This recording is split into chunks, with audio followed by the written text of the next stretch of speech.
Well, so far, John and Adam have been carrying the load. For a change of direction, we work in the former Colt, the former Ram, and BodogFantasy.net's big dog, Marshall Faulk. Hello, Marshall. Let's get right to it here.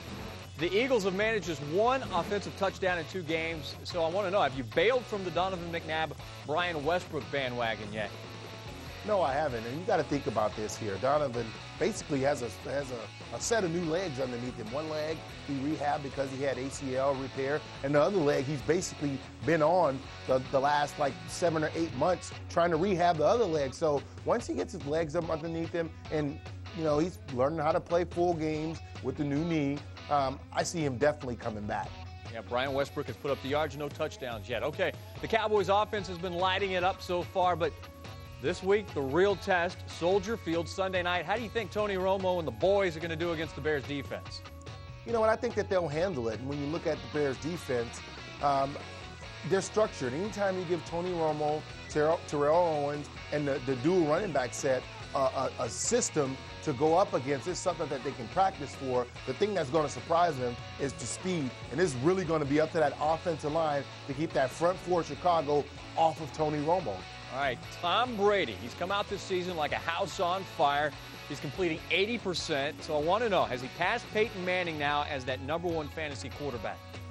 Not just yet. I think that when you look at what Tom Brady has around him, obviously he has some veteran guys, some guys that and Wes Welker and Randy Moss, Kelly Washington. I mean, those guys, Dante Stallworth, they can get it done, but by no means are they anything close to what Reggie Wayne and Marvin Harrison are. Peyton basically can call his own numbers. He can call his own plays and put himself in the right situations. He's been opting to run the ball and get Joseph Adai more into the offense, just kind of taking the pressure off them in the passing game.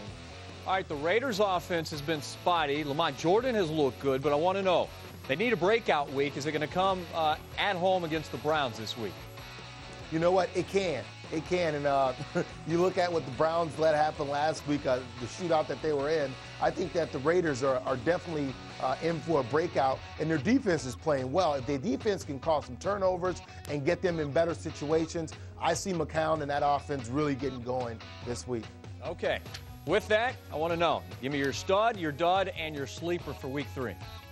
You know what, when you think of dud, I mean, it's not often you can look at a team and say there's 2 guys that possibly can have a chance. But you look at, when you think about when Cincinnati allowed to happen last week, because I'm a running back, I'm definitely going to take Shaun Alexander because Jamal Lewis had a field day. When you think about dud, I would never ever call this guy a dud. Another running back, Frank Gore, but going up against Pittsburgh and that defense, the zone blitz, Dick LeBeau is definitely going to cause problems for Alex Smith. In turn, if he has a tough game, Frank Gore can't get off.